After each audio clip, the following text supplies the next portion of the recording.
Hello everyone, tillage की इस lecture में हम पढ़ेंगे टीलेज इंप्लीमेंट के बारे में। सबसे पहले हमने टीलेज की बेसिक इंट्रोडक्शन पढ़ लिया था, उसके बाद में जो भी टीलेज के टाइप्स थे और मॉडर्न टीलेज थे वो खत्म कर दिया। अब इस लेक्चर में हम टीलेज के इंप्लीमेंट के बारे में बात करेंगे, primary tillage implement, secondary tillage implement.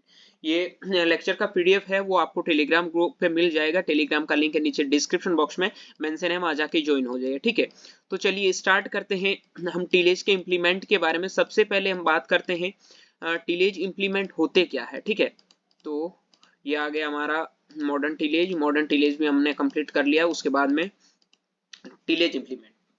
Tillage implement का मतलब है कि जो फील्ड तैयार करने के लिए हम इंप्लीमेंट यूज लेते हैं। ठीक है, चाहे आपका मतलब हार्वेस्टिंग कर दी, मतलब हार्वेस्ट हो गया फील्ड, ठीक है, उसके बाद में अगली क्रॉप के लिए, अगली क्रॉप जब जब भी तुम्हें लगानी है उसके लिए जो तुम आगे प्राइम टीलेज के लिए जो भी इंप्लीमेंट यूज करते हो, जैसे खेत पूरा आपका एकदम सपाट पड़ा हुआ है, ऐसे ऐसा तो है नहीं भाई उसमें सीधे बीज फेंक दिए और बीज उगे, ऐसा मतलब बहुत कम जर्मिनेशन होगा आपका। ठीक है, तो ऐसा पॉसिबल नहीं है। तो उनके लिए जो जमीन को प्रिपेयर करते हैं, फील्ड को प्रिपेयर करने के लिए जो इंप्लीमेंट यूज होते हैं वही तुम्हारे टीलेज इंप्लीमेंट कहलाते हैं।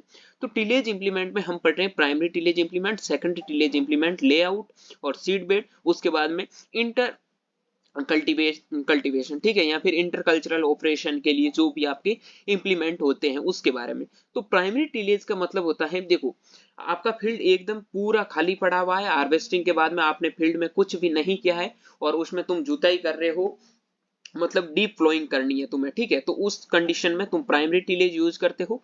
Secondary tillage most of the होता है वो तुम्हारा इसमें प्राइमरी टीलेज के बाद ही यूज किया जाता है, जैसे हेरो वगैरह चलाना जिसमें बहुत सारे क्लॉड वगैरह मतलब टीले वगैरह बन जाते हैं, तो उनको तोड़ने के लिए सीड्रिल वगैरह चलाते हो, मतलब बीज बोने के लिए, तो ये तुम्हारा सेकेंडरी में आ जाता है। ठीक है, लेआउट और सीड बेड का मतलब होता है बहुत तुम्हें जो भी बेड वगैरह बनाने होते हैं, फर्रो मेथड्स वगैरह जो भी काम करता है वो लेआउट और सीड बेड में इंप्लीमेंट आते हैं। इंटर कल्टीवेशन का मतलब होता है कि तुमने फसल बो दी, उसमें जैसे वीड ज्यादा हो गए तो उनको वीड को रिमूव करने के लिए तुम जो भी फ्लो वगैरह यूज लेते हो। ठीक है, और भी बहुत सारे ऐसे ऑपरेशंस जो बीच में करने होते हैं, अलग अलग क्रॉप्स में अलग अलग होते हैं, जो हम आगे इंटर कल्चरल ऑपरेशन पढ़ेंगे उसमें थोड़ा एक्सप्लेन करके समझ लेंगे। ठीक है, तो हम देखते हैं प्राइमरी टीलेज। सबसे इंपॉर्टेंट चीज ये है कि कॉम्पिटिटिव एग्जाम में आपके ज्यादातर क्वेश्चन होते हैं वो यहीं से पूछे जाते हैं। एक तो प्राइमरी टीलेज, मतलब पूछेगा क्या कि टीलेज मतलब जैसे दे दिया आपको वुडन फ्लो दे दिया, ठीक है, या फिर आपको एमबी फ्लो दे दिया कि ये किसका पार्ट है, प्राइमरी टीलेज का पार्ट है, सेकेंडरी टीलेज का पार्ट है, लेआउट का पार्ट है, ऐसे ऑप्शन आपको दे देंगे। तो आपको ये पता होना चाहिए कि फ्लो फ्लो आते हैं वो हमेशा प्राइमरी टीलेज, पी से प्राइमरी और पी से फ्लो, जिसके पीछे फ्लो लिखा आएगा वो तुम्हारा हमेशा प्राइमरी टीलेज होगा, प्राइमरी टीलेज का इंप्लीमेंट होगा। ठीक है, तो सबसे पहले हम देख लेते हैं कौन कौन से प्राइमरी टीलेज की इंप्लीमेंट है। एक आपका वुडन फ्लो, इंडिजीनियस फ्लो कहते हैं जिसे, ठीक है, उसके बाद में सब सॉइल फ्लो है, डिश फ्लो है, सीजल फ्लो है, रिज फ्लो है, एमबी फ्लो है, रिज फ्लो, उसके बाद में रोटेरी फ्लो है और रोटेरी होस है। ठीक है, ये चीज आपको ध्यान रखना है। अब बात करते हैं ट्रैक्टर डाउन कल्टीवेटर है। कल्टीवेटर मोस्ट ऑफली आपके सेकेंडरी टीलेज में आते हैं। सेकेंडरी टीलेज मैंने बता दिया कि प्राइमरी टीलेज चलाने के बाद में सेकेंडरी टीलेज यूज किया जाता है, लेकिन एक्सेप्शन है मॉडर्न टीलेज। मॉडर्न टीलेज में आपके मोस्टली प्राइमरी टीलेज को अवॉइड किया जाता है। अगर आपको मॉडर्न टीलेज के बारे में कुछ भी आइडिया नहीं है तो प्रीवियस क्लास को एक बार आप जरूर वहां जाके चेकआउट जरूर करें। ठीक है, उसके बाद में बात करें डिस्क हेरो। ये देखो यहाँ बच्चे काफी कंफ्यूज होते हैं, एक डिस्क हेरो में एक डिस्क फ्लो में। डिस्क फ्लो है वो आपका प्राइमरी टीलेज का पार्ट है और डिस्क हेरो है वो आपका सेकेंडरी टीलेज का पार्ट है। ठीक है, ब्लेड हेरो हो गया, इंडिजीनियस ब्लेड हेरो, ये भी यहाँ पे भी कंफ्यूज करता है। एक तो इंडिजीनियस फ्लो है और यहाँ है इंडिजीनियस ब्लेड हेरो। हेरोज वगैरह जो भी आते हैं वो आपके सेकेंडरी में आते हैं। ठीक है, पटाकुटंग का है, ठीक है, उस गुंटंग का है, और इम्प्रूव्ड गुंटकास वगैरह ये सारे किस में आते हैं, आपके सेकेंडरी टीलेज में आते हैं। लेआउट में वही है आपका रिज फ्लो हो गया, कॉन्ट्री फ्लो हो गया। आप तो सोच रहे हो कि भाई ये फ्लो इसमें वापस क्यों आते हैं, तो लेआउट में क्या होता है कि बहुत सारी कंडीशंस ऐसी होती है जिसमें आप पहले अपना जिसमें क्या होते हैं कि शीट बेड वगैरह पहले तैयार करते हो तो उसमें फ्लो यूज होते हैं। ठीक है, तो लेआउट में प्राइमरी और सेकेंडरी दोनों मतलब इंप्लीमेंट आते हैं। सीड्रिल हो गया, फर्टिकम सीड ड्रिल हो गया, तो फर्टिकम सीड ड्रिल वगैरह ये तुम्हारे सेकेंडरी टिलेज के पार्ट है। कॉन्ट्री फ्लो, रीच फ्लो है, ये आपके प्राइमरी टिलेज के पार्ट है, ठीक है। मैकेनिकल सीड ड्रिल हो गया, और उसके बाद में अंतर प्लांटर हो गया, एक्वा प्लांटर हो गया, ये सारे आ गए आपके लेआउट और सीड बेड बनाने के लिए, ओके। उसके बाद में इंटर कल्टीवेशन के लिए आपका वुडन फ्लो आ गया, ब्लेड हेरो आ गया, रीजन आ गया, स्पेड आ गया, हैंड होज एटसेट्रा, ये सारे ये आपके कॉम्पिटिटिव एग्जाम के लिए इंपॉर्टेंट है। लेकिन भाई अब 12th का हम पढ़ नहीं रहे हैं, ग्रेजुएशन के लिए पढ़ रहे हैं या जेआरएफ के लिए जो भी पढ़ रहे हैं, तो उनके लिए तो चीजें भाई थोड़ा डीप में भी पूछता है। तो एक एक चीज को हम सबसे पहले प्राइमरी टिलेज का इंप्लीमेंट नंबर 1 इंडिजीनियस फ्लो के बारे में इस क्लास में हम प्राइमरी टिलेज की इंप्लीमेंट पढ़ेंगे, अगली क्लास में हम सेकेंडरी टिलेज की इंप्लीमेंट पढ़ेंगे। उम्मीद करूंगा कि एक एक चीज आपकी अच्छे से क्लियर हो जाए। अगर कोई भी चीज क्लियर नहीं हो तो एक बार कमेंट बॉक्स में जरूर कमेंट करें, ठीक है। आप अपना कीमती टाइम दे रहे हो, मैं भी तुम्हें कीमती टाइम दे रहा हूं, तो मैं पूरा कोशिश करता हूं कि जितना हो सके चीजें तुम्हारी अच्छे से क्लियर हो जाए। ये चीजें तुम्हें बहुत काम आएगी, आगे इंजीनियरिंग का पार्ट पढ़ोगे, ठीक है। काफी बच्चे फर्स्ट ईयर में तो इंजीनियरिंग का पार्ट पढ़ेंगे, तो उनमें भी काम आएगा, ठीक है। अब देखो इंडिजीनियस फ्लो के बारे में देखते थे। इंडिजीनियस फ्लो क्या होता है? Indigenous flow is one of the most common implement used by Indian farmers. आपको पता है कि इंडियन फार्मर्स होते हैं वो आपका पुराने टाइम में भी इसका फ्लो का तो यूज करते हो। आप अगर एग्रीकल्चर बैकग्राउंड से बिलोंग करते हो तो आपको इसके बारे में थोड़ा पता ही होगा। इस स्ट्रक्चर को देख के भी आपको मालूम चल गया होगा कि इंडिजीनियस फ्लो क्या होता है, ठीक है। अब देखो ये होता क्या, इसके बारे में थोड़ा जान लेते हैं। देयर आर अबाउट 40 और more different type indigenous flow. Indigenous flow है वो 40 से अधिक प्रकार के हैं, ठीक है, 40 से अधिक प्रकार है, लेकिन होते सेम ही है। ये किसके आधार पर डिफरेंट होते हैं, इनमें वेरिएशन किसके आधार पर? या तो इसका शेप थोड़ा अलग होगा, या इसका साइज अलग होगा, या इसका वेट अलग होगा। इनके अकॉर्डिंग ये क्या होता है, यहाँ पर लिखा हुआ है कि कौन in this country which are basically the same but with variation in their shape, size and weight, ठीक है। these variation are due to soil type and tillage requirement of various crop। अलग अलग क्रॉप्स होती है, अलग अलग आपके मतलब सॉइल्स होती है। जैसे मैं आपकी बात करूं कि शेंडी लोमी सॉइल है, ठीक है, तो उसमें क्या है कि आपका इंडिजीनियस फ्लो होगा, कम वेट का होगा तो भी चल जाएगा, ठीक है। और कभी कभार बहुत ज्यादा हार्ड सॉइल होती है, मान लो ब्लैक सॉइल वगैरह होती है, तो उसमें क्या होता है, बहुत ज्यादा दिक्कत आती है, तो उसका वेट है वो ज्यादा होना चाहिए। तभी तो बोला है कि 40 से अधिक प्रकार होते हैं, वेट, साइज और शेप के बेस पे अलग अलग होते हैं। तो उसमें क्या होता है कि आपका सैंडी लोमी सॉइल होगा तो उसका जो आगे का शेर वाला पार्ट होगा वो थोड़ा भाई मतलब क्या बोल सकते हैं, चौड़ा होगा तो भी चल जाएगा। लेकिन आपका जो हार्ड सॉइल होती है उनको तोड़ने के लिए आपका ये शेर वाला पार्ट है वो थोड़ा तीखा होना चाहिए, ठीक है। थोड़ा उसका लेंथ है वो आगे से लंबाई के टाइप में ऐसा होना चाहिए, ठीक है। उसके बाद में in addition to plough the plow is used for sowing crop like wheat, barley, gram etc for culture and harvesting the underground part of crop, ठीक है। अब इंपॉर्टेंट लाइनें क्वेश्चन यहाँ से पूछे जाते हैं, वो तो तुमने बेसिक चीजें समझ ली, ठीक है। अब आता है कि indigenous plough the penetration into the soil and break its open. जो हार्ड सॉइल होती है उनको तोड़ने का काम करते हैं, ये चीज मैंने बता दिया आपको। वी शेप का फरो होता है, जो आपका शेर वाला पार्ट होता है वो आगे कैसे होता है, वी शेप का फरो होता है with 15 to 20 centimetre top width and 12 to 15 centimetre deep इसका होता है, ठीक है। It's can use the ploughing in dry land, garden land and wetland में यूज किया जाता है। आपका ड्राई लैंड में भी यूज किया जाता है, गार्डन लैंड में भी यूज कर सकते हैं, वेटलैंड में भी इसका यूज कर सकते हैं। The size of the flow is represented by the width of the body and the field capacity is around 0.4 hectare per day of 8 hour। बहुत इंपॉर्टेंट क्वेश्चन है, स्टार लगा लेना, ये क्वेश्चन हमेशा आपको कॉम्पिटिटिव एग्जाम में भी देखने को मिलेगी। क्या है कि इसकी फील्ड कैपेसिटी कितनी है, अराउंड 0.4 हेक्टर पर डे, मतलब एक दिन आप इस फ्लो को चलाओगे तो आपका 0.4 हेक्टर प्लोइंग कर सकते हो आप फील्ड के अंदर, ओके। 8 घंटा, मतलब ये चीज यहाँ ध्यान रखना कि एग्रीकल्चर में जो बेटा दिन होता है ना वो 8 घंटे का माना जाता है। मतलब बुआई के लिए जो भी काम किया जाता है वो 8 घंटे के लिए, वैसे दिन 24 घंटे का होता है, लेकिन यहाँ जो हम कैपेसिटी वगैरह जो पूरी भी आगे निकालेंगे तो बता दूंगा मैं आपको कि ये 8 घंटे के लिए ही रखा जाता है, 8 घंटे दिन माना जाता है, ठीक है। उसके बाद में द फंक्शनल कंपोनेंट्स, देखो इसके कंपोनेंट पूछे जाते हैं। एग्रीकल्चर ऑफिसर में भी ये क्वेश्चन पूछा गया है, एग्रीकल्चर असिस्टेंट ऑफिसर में भी ये क्वेश्चन पूछा गया है कि जो इंडिजीनियस फ्लो का पार्ट है शेर, इसका पूछा था कि शेर किसका पार्ट है, तो ये इंडिजीनियस फ्लो का पार्ट है बेटा, ध्यान रखना यहाँ, ठीक है। ये क्वेश्चन तुमसे काफी बार पूछा गया है। उसके बाद में बॉडी है, ये तो हर जगह मिल जाएगा, लेकिन शेर वाला चीज याद रखना। उसके बाद में हैंडल एंड बीम।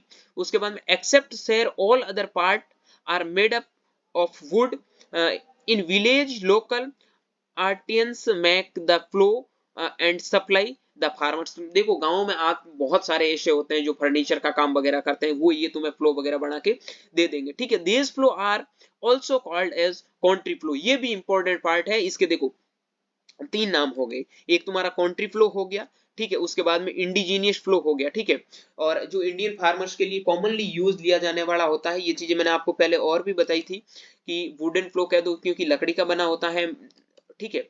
और उसके बाद में इंडिजीनियस फ्लो कहते हैं, और इसको एक कॉन्ट्री फ्लो के नाम से भी जाना जाता है। ये तीनों नाम हो गए। वुडन फ्लो तो ये लकड़ी का बनाया जाता है, ये तो कॉमन नाम है, सब सारे समझ जाएंगे, ठीक है। अब ये इसके पार्ट होते हैं, उनके बारे में थोड़ा देख लो। ये तुम्हारा शेर होता है आगे वाला पार्ट, उसके बाद में ये आपका सोए होता है, उसके बाद में ये आपका बॉडी होता है, हैंडल होता है। ये हैंडल आपका क्या काम करता है ये तो तुम देख के भी बता सकते हो। ये तुम्हारा बीम होता है, या फिर इसे आप पोल शाफ्ट भी कह सकते हैं, ठीक है। शेर का काम क्या होता है? It is the working part of the plough attached to the sole with which is the penetrates into the soil and break it off. Okay, source का काम होता है it support and stabilized the flow at the required depth. Okay, ये क्या करता है कि जो भी डिप्थ देता है, मतलब सॉइल के अंदर जितना शेर को डिप्थ में जाएगा वो पूरा काम होता है सोर्स, क्योंकि ये पूरा पावर लगाता है यहाँ से, ठीक है।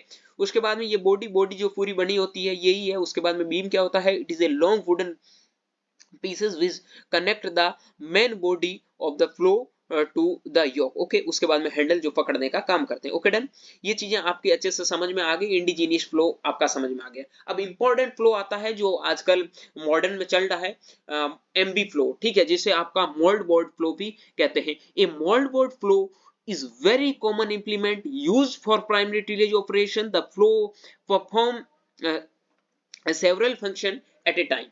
अब देखो पूछे जाते हैं कि फंक्शन क्या है एमबी फ्लो की। एक तो ये तुम्हारा कटिंग और फ्रो स्लाइस में काम आता है, लिफ्टिंग सॉइल में काम आता है, टर्निंग फ्रो स्लाइस में काम आता है, और प्लोराइजिंग सॉइल का प्लोराइजिंग करने में ये काम आता है, ठीक है। ओके, अब हम बात करते हैं इसके जो भी पार्ट होते हैं उनके बारे में। तो देखो शेर का पूछा गया, देखो इनमें क्या होता है, आपको लगता है कि वुडन फ्लो में क्यों, ये क्वेश्चन पूछा गया है एग्रीकल्चर ऑफिसर में। मैं आपको क्वेश्चन आगे प्रैक्टिस करवाऊंगा, उसमें क्वेश्चन भी बता दूंगा। एग्रीकल्चर ऑफिसर में यही पूछा गया कि शेर किसका पार्ट है, लेकिन उसमें एमबी फ्लो वगैरह नहीं है, तो उसमें एरो वगैरह दे देंगे तो आपको थोड़ा खुद को भी पता चल जाएगा, तो ये चीजें समझ जाओगे कि ऑप्शन के हिसाब से भी क्वेश्चन डिपेंड करता है, ठीक है। MB plough component of mouldboard plough. A moldboard flow constants the different parts like shear, moldboard, land side, throws and tail pieces. देखो ये देखो पहले इसका स्ट्रक्चर देखो, आपको दिख रहा है ना भाई कि टेल पीसेस वगैरह इसमें सारी होती है। इस स्ट्रक्चर को देख के कुछ चीजें आप समझने की कोशिश करो। यहाँ स्ट्रक्चर बनाने का साथ में मतलब है कि तुम इमेजिन कर सकते हो किसी चीज को, एक पढ़ना और उसके साथ में देखना, ठीक है। उनसे तुम्हें पता चल जाएगा कि इस चीज में क्या क्या ये बोल्ड है। उसके बाद में शेर कहाँ पे होता है, इसमें डायग्राम में देखो इतना ज्यादा अंदर घुसने की जरूरत नहीं है, ठीक है। लेकिन इसमें बहुत सारी चीजें, ये शेर जो नीचे का काम करता है वो मैंने बता दिया। देखो ये देख सकते हो, ये आपका जो पार्ट होता है वो शेर का काम करता है, ठीक है। उसके बाद में ये आपका फ्रोज, ये भी क्वेश्चन पूछा जा सकता है, ठीक है। लैंड साइड हो गया ये। उसके बाद में ये तुम्हारा मोल्ड बोर्ड का पूरा पार्ट होता है, ठीक है। मोल्ड बोर्ड क्या होता है? It is the curved part which lifts and turn the fro slice, ठीक है। लैंड साइड हो गया, उसके बाद फ्रोज हो गया और टेल पीसेस हो गया। इनके बारे में ज्यादा कुछ इतना डिटेल में जाने की जरूरत नहीं है, लेकिन थोड़ा ध्यान रखो कौन सा किसका पार्ट होता है। हालांकि थ्योरी में मैंने सारा ऐड कर दिया, जो इंपॉर्टेंट चीजें होगी वो मैं समझा दूंगा, ठीक है। अब देखो क्योंकि ये इंजीनियरिंग का पार्ट है, इंजीनियरिंग में अगर पढ़ोगे तो आपको बहुत ज्यादा डीप में पढ़ने की जरूरत है। बाकी इसमें इतना नहीं पूछा जाता, चाहे जेआरएफ भी क्यों ना हो उसमें इतना नहीं पूछा जाता है। डिस्क फ्लो क्या होता है? डिस्क फ्लो का क्वेश्चन पूछा जाता है एक एंगल वगैरह में, वो आगे बताऊंगा। Disc plough cuts turn and some cases break furrow slice means the separately mounted large steel concave disc. A disc plow is designed with the view reduce the friction by making rolling flowing bottom inside sliding flow bottom as the case of moldboard flow. A disc flow work well in the conditions where moldboard flow does not work satisfactorily. Okay, देखो ये तुम्हारा क्या काम करता है, जो भी soil होता है ना उसको पलटने का काम करता है। जैसे ये खेत में चल रहा है, ठीक है, चल रहा तो भाई प्राइमरी ये तो पता चल गया। इसमें क्या होते हैं, ये 3-4 आपके डिस्क लगे होते हैं। डिस्क फ्लो का मतलब ये डिस्क अलग अलग होते हैं जो आगे सॉइल को पलटने का काम करते हैं, और जो भी नीचे वाली सॉइल होती है उनको ऊपर लेके चलाता है, ऊपर वाला नीचे आ जाता है, इसमें सॉइल को बेसिकली पलटने का काम होता है। ठीक है, उसके बाद में देख सकते हो कि आपके एडवांटेज क्या है। ये बहुत इंपॉर्टेंट क्वेश्चन है, एडवांटेज और डिसएडवांटेज। यहाँ आप देख सकते हो the soil which is too hard, hard soil को इजी वे में तोड़ सकता है, एक चीज तो ये हो गई इसकी। ठीक है, plough can be ploughed to required depth of the disc plough, अगर बहुत ज्यादा डिप्थ में तुम्हें फ्लोइंग करनी होगी तो ये तुम्हारा यूजफुल है। उसके बाद में it's works well the strictly soil then MB plough, it's more useful for deep ploughing, ये तो हो गया। उसके बाद में it can be use the safely in stony and the stumpy soil without much danger of breaking. उसके बाद में it's work well loose soil also without much clogging. ठीक है, विदाउट क्लॉगिंग के साथ में तुम्हारे सॉइल को ये बिना कोई लूज किए हुए सॉइल का क्लॉगिंग किए हुए यूजफुल है। डिसएडवांटेज में it is not suitable for covering surface trash and weeds as the effectively as a moldboard flow, its leave soil more in rough and cloudy condition, it is the much heavier than MB flow for equal capacities. देखो एक चीज इसका सबसे ज्यादा disadvantage, commonly disadvantage पूछा जाता है कि इसमें क्या होता है कि जब भी मॉइस्चर की कमी होगी उस कंडीशन में ढीले बहुत ज्यादा पड़ेंगे। ठीक है, ये चीज ध्यान रखना इसमें। अब हम बात करते हैं आगे, डिश फ्लो के टाइप है। तो देख सकते हो वैसे स्टैंडर्ड फ्लो एक एनिमल का होता है, एक मॉडर्न होता है। ठीक है, इतना यहाँ जाने की जरूरत नहीं है, लेकिन यहाँ जो एंगल पूछा जाता है डिस्क एंगल 100% रख लेना, हमेशा यहाँ से क्वेश्चन पूछे जाते हैं। देखो there is only disc blade on this plough and it can be tilt backward from. देखो एक तो टिल्ट एंगल पूछा जाता है, टिल्ट एंगल। ठीक है, टिल्ट एंगल होता है वो आपका 15 से 25 डिग्री होता है। टिल्ट रट लो कि डिस्क फ्लो का टिल्ट एंगल होता है वो 15 से 25 डिग्री होता है। ठीक है, और डिस्क एंगल होता है डिस्क फ्लो का वो होता है 45 degree with the direction of motion. The diameter of disc का डायमीटर होता है 45 सेंटीमीटर का, और डिस्क एंगल होता है वो 45 डिग्री सेंटीग्रेड का। लेकिन टिल्ट एंगल से बहुत बार क्वेश्चन पूछे गए हैं कि डिस्क फ्लो का टिल्ट एंगल है वो 15 से 25 डिग्री होता है। ठीक है, a rear plough will provide the plough takes care of the side thrust of the plough. अब देखो आपका आ गया डिस्क फ्लो दो प्रकार के हैं। ठीक है, एक तो तुम्हारा स्टैंडर्ड हो गया, एक वर्टिकल हो गया। ये चीजें आप देख सकते हो, एक तो पूरा सीधा लगा होगा। ठीक है, और ये जो इसमें क्या होता है कि आपका थोड़ा टाइम ज्यादा लगता है। कैसे कि वो भाई एक ही प्रकार की सॉइल को एक ही लाइन से सॉइल को उठाएगा। ठीक है, ये थोड़ा है वर्टिकल में बना होगा तो सॉइल को मतलब कम टाइम में तुम्हारा जो ही तुम प्लॉइंग वगैरह कर रहे हो वो इजी वे में जल्दी वे में कर देगा। ठीक है, उसके बाद में सब सॉइल फ्लो, ये देख सकते हो सब सॉइल फ्लो की एक चीज तुम्हें याद रखनी है कि हार्ड पैन सॉइल होती है उनको तोड़ने का काम करती है, बाकी इसमें ज्यादा घुसने की जरूरत नहीं है, बाकी इस फोटो से तुम देख सकते हो। ठीक है, उसके बाद में चीजल फ्लो का भी सेम काम है। जिसका भाई सैर वाला पार्ट होगा वो तीखा होगा, जमीन में घुसने के लायक होगा, वो क्या करेगा, तो ऑब्वियसली बात है यार सीधी मतलब सॉइल को तोड़ेगा। ठीक है, जो भी हार्ड पैन सॉइल होगी वहां यूज लेंगे, इस आप डायग्राम से समझ सकते हो। लेकिन चीजल फ्लो में कुछ इंपॉर्टेंट चीजें भी हम डिस्कस कर लेते हैं। एक तो इसका जो चीजल फ्लो होता है उसका डीप फ्लोइंग के लिए 60 से 70 सेंटीमीटर डीप फ्लोइंग ही कर सकता है, उससे ज्यादा नहीं कर सकता है। ठीक है, टॉप लेयर्स जो भी सॉइल की हार्ड हो जाती है उस कंडीशन में इसका यूज किया जाता है। ठीक है, उसके बाद में कंपोनेंट ऑफ चीजल फ्लो के पूछे जाते हैं। तो इसमें तुम देख सकते हो कि the functional component of the unit include reversible से skirts beam cross shaft and top link connection. Okay, chisel flow consists of heavy chisel types, which is pulled through the soil normally at depth greater than that's which conventional flowing would be done by brushing up the underlaying layers of soil without bringing the subsoil to the surface. अब एक चीज यहाँ देखो, ये the implement could be used for deep tillage up to a depth of 40 centimetre. देखो यहाँ पे लिखा था कि आपका ये 60 से 70 सेंटीमीटर, लेकिन जो ऊपर की टॉप लेयर होती है ना वो आपकी हार्ड हो जाती है, उसमें इसका यूज किया जाता है। The implement frames also strongly constructed usually the box section steel with stand the stress applied. ठीक है, इसमें क्या होता है, एक मतलब बॉक्स टाइप लगा होता है जिसमें बहुत सारे सेक्शन बने होते हैं स्टील के अलग अलग। ठीक है, क्योंकि भाई आपको पता है ना कि जो सॉइल हार्ड होती है तो उसमें बहुत ज्यादा पावर जनरेट करना पड़ता है।